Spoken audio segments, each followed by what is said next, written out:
The other thing was I heard you talk about you used to be close with Perry Saturn on another podcast, and I was just wondering if you could give us an update on him. Yeah, I just got a call 2 weeks ago from Ian, which is a producer who's doing the kind of documentary on Perry Saturn.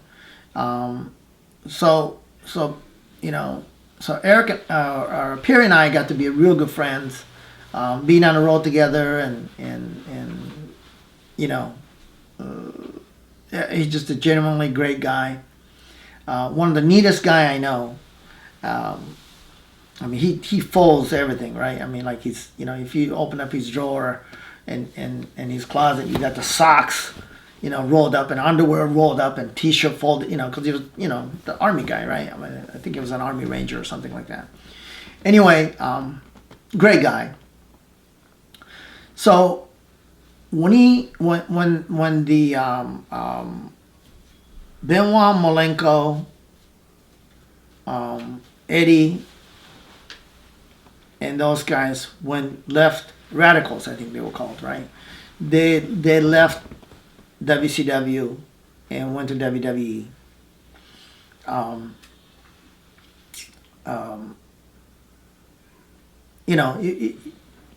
It was a big hit for that, I think, as far as that kind of worker, because they were all great workers, great entertainers.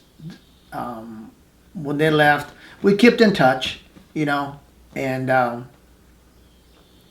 I think when and I'm not sure how the timing went, but when WCW got bought out by WWE, a lot of those talent got their contract renegotiated. I think that's the best way I can say it. And I think Perry decided not to take their offer. And I don't know the detail or, what the cut was and all that stuff. So Perry reached out to me and asked me if I can help him get a job with New Japan.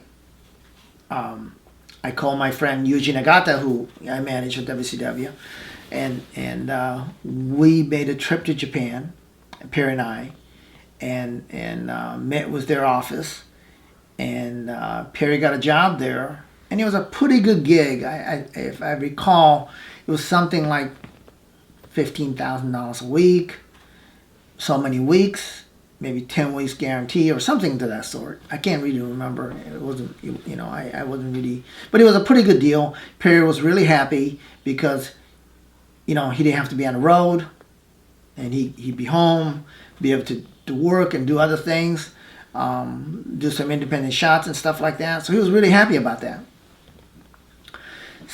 I think he worked with Barnett over there, who still does some announcing for New Japan. Yeah, he's the Access TV announcer or something. And I think one of Perry's job was trying to teach him how to do some pro wrestling. Yeah. And something happened over there, and he got laid off. And Perry came home one day, and his wife didn't pick him up. I found this out later that, and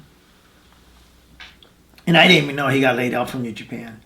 But what happened was that his wife had filed a divorce paper and protection order, so he couldn't even go back into his own home. Perry had a company called Saturn Enterprise, and he'd been sending all the money from New Japan to direct deposit into his account in the United States. Well, it turned out, according to Perry, all the money was gone.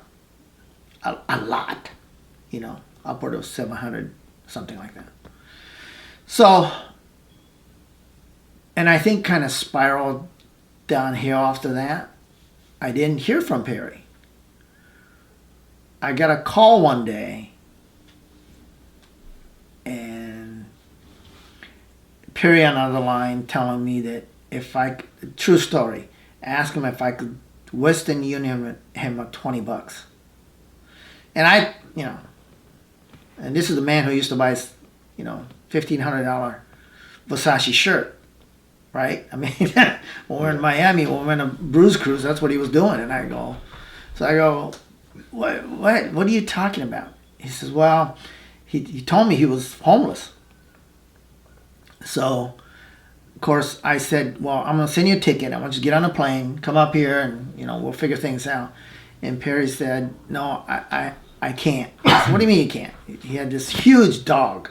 I mean, it was a big dog named Techno, with the dog's name. And he said, I can't leave Techno. Techno and I, he was living under the bridge somewhere. So I said, why don't you do this? I said, I'll send you a ticket, a one-way ticket. You come up here and I'll give you a truck and a trailer, and you go back to Atlanta, pick up your stuff, and come back. And I moved him up here to Mason City, and I didn't know all the demons he had and physical ailment he had. He was bouncing here in north end of the town for a while. I booked him on a couple shows, doing some personal appearance. It was good money, but one day I get a call from a promoter and saying, "Hey, Perry never showed up," and I go, "How can he not show up? 80 miles down the road," and he disappeared for 3-4 days. And Perry would tell me, I catch up to him a few days later, and he would go, "Yeah, I got lost." So I knew there was something, and I think he was getting overwhelmed by his demons, and he was living in one of my building that I owned, or one of my apartment duplex, and he got to a point, power was getting shut off, and I just, Perry, you can't keep doing what you're doing. And I remember he had a girlfriend. He ended up moving up north to Upper Lee, the town you probably went through, and I kind of lost track of him, and he'd been working at some factory up there, and he kind of got himself back together, but last year, matter of fact, almost exactly a year ago, there was a Comic-Con in Upper Lee, Minnesota, a small town, and him and I did some autograph signing and kind of rekindle our relationship. At that time, the guy named by Eon, who's doing a kind of story on Perry, and he'd been trying to get his, and I did find out he got it. So he's medical from his service. So he's going to be getting some money, and he's going to get himself back together. But he does have, probably have what is that, ATC, or the brain damage. Okay. Yeah. Concussion. Yeah, concussion syndrome, and he does have. CTC. Yeah, that's right. And he does have a lot of physical ailment, and I don't think he can work anymore, but he can certainly still make some personal appearance and stuff. But those guys, and I have always said this, the amazing thing about professional wrestler, they're tightropers that works without a net. What I mean by that safety net is that social safety net. You get fired from, making decent money, certainly above average money, and then if you don't have the skill set, I was fortunate enough that I owned business and stuff like that before I went in, and certainly I relied on that afterwards. But some of these guys that, young guys, early 20s, goes into business, worked, ride the wave for a few years and gets hurt. They don't have skill set to,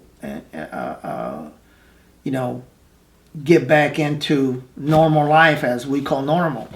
And I think that's and that's where the pitfall is. And of course, the unfortunate thing about a lot of these guys is they work hurt.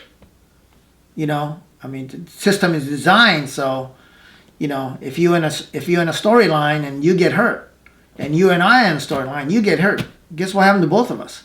Yeah. And so they work hurt, and I think just like any athletes who try to extend themselves when they're hurting, they get involved in pit full of, you know, the painkillers and stuff like that. And I think that's the biggest demon that they have to deal with.